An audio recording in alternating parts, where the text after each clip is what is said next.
Hey guys, so I'm going to give you a list of movies that are available right now on Netflix, and it's going to help you through this quarantine. So Netflix knows that we've been quarantined and they've been putting out some good movies, and this one was it. You guys grab your drinks and then we about to get into this list. I had so much fun shooting what to watch on Netflix, so I decided to do a part 2. And these list of movies I have today are completely different from the last one. I feel like I was doing more of an action movies. The list that I have today is very suspenseful. It's gonna have you on the edge of your seat. I put a little thriller too on this list compared to my last list. If you guys, like I said, if you have not seen it, I'm gonna put the link up here for you guys to check it out. I watched all these movies, so these are all my honest opinion. I don't have any wine, no cider or anything, so I'm still gonna use my glass, but I'm gonna change it up. I'm gonna have to drink my diet root beer because literally that's all I have in here. That's all I have. So you guys grab your drinks. Cheers. The first movie I'm going to talk about, literally, it just came on Netflix. Everyone has been talking about it on Facebook. The movie is called All Day and Night. Now, the only reason why I'm talking about this movie first is because it's fresh on Netflix. I didn't care too much for it. I know, people about to come for me. Okay, so it's about a boy is following his father's footsteps. His father is not the best role model for him. His father ends up in jail, and of course, I don't want to tell you guys everything that happened in the movie, but it reminds me of a modern day Baby Boy. That's it. That's what it reminds me of. The acting was, it's okay. I didn't like the writing. It kind of didn't make sense, but this is just my opinion.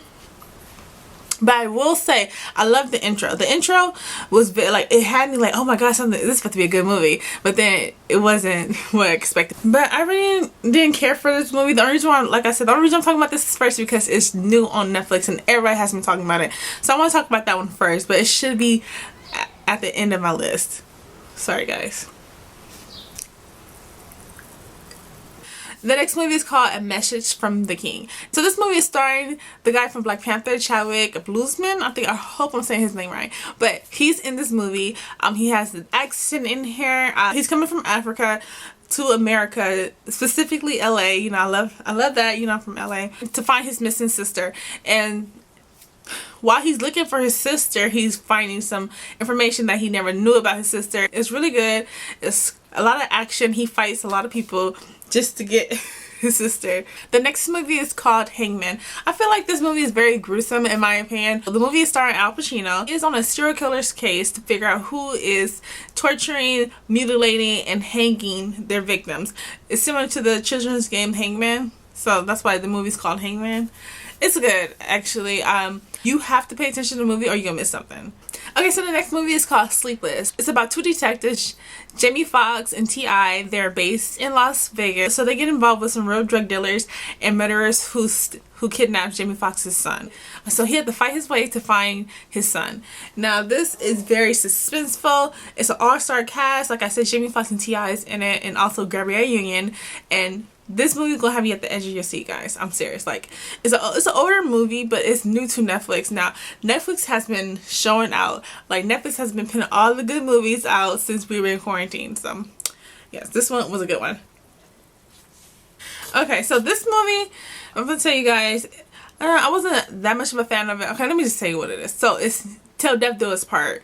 So basically it's about a married couple. Everybody seem like they had a happy marriage, but come to find out he's been beating his wife basically. And so her and her best friend are trying to find a way for her to escape. That's how the movie is. It was okay. It reminded me of that Tyler Perry movie. You know how Tyler Perry movies are, you guys know. So it was like that mixed with, they was trying to be like the movie Enough with Jennifer Lopez. So I felt like it was those two combined together. The movie, it was okay. It's okay, you know what? It's something to do while quarantined. That's all I'm gonna say. Like, everything's gonna be in the description box, guys, all the links and the names, so you guys can check it out yourself. I don't know how it is out there where you guys are from, but out here in LA, our quarantine has been extended for another month, so yeah, we make the best of it. Now let's continue. So I know I've been giving you movies that were okay, some that I didn't like. So this list now is the ones I definitely did not like. I'm still gonna give it to you. You might like it. So the first one is called Murder Mystery. This movie is starring Jennifer Aniston and Adam Sandler. Now I love them together, and I do love Jennifer Aniston. I love her since Friends, but okay, let's get into the movie. Okay, so Jennifer Aniston and Adam Sandler are on their honeymoon to Europe, and while they're on the airplane, they meet this wealthy man who befriended Jennifer Aniston, and he ended up inviting both of them to his yacht party. Now, on his yacht party, that's when everything starts to happen. So the only reason why I said I didn't like this movie is because it wasn't funny. I didn't even get that many funny parts in it. I don't see how people think this is funny, but that's basically the premise of the movie. Yeah, I really didn't find any funny parts in it, but it's something to watch on Netflix, and it's still on Netflix too. So okay, so this is the last movie. I know I'm having so much fun. Okay, so the last movie is called John Herring, and it's new on Netflix.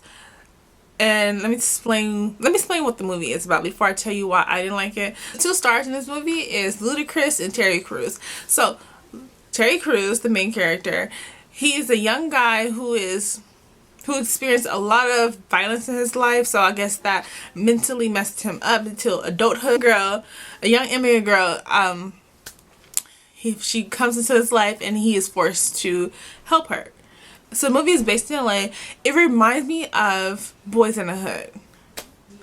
That's what I got from it. And I feel like they should have been more original. I can see the writer's message that it was attempting to make, but it failed. And another thing, like, in Ludacris had this metal thing on his face. I don't know what it was. If you guys saw this movie and you guys have better interpretation than me, please leave a comment, because I thought that was weird that he had that on his face. At first I didn't even know what it was, but anyway, I still don't even know what it was. It's like this little thing on his face, and it seems like all the criminals wore white. It's very symbolic. It's a lot of Christianity in it. I see all that. But yeah, John Herring is literally just came out, so guys, check it out and give me your opinion. Let's see if I'm wrong or you guys had a different interpretation. Put all that in the description, but put all that in the comments, and I respond to everyone. I hope that you guys enjoyed my list of suggestions. If you have not yet subscribed to my channel, please do so. My channel is all about entrepreneur life, beauty, vlogs, and fitness. And I have been uploading every day since we've been under quarantine. So, go subscribe.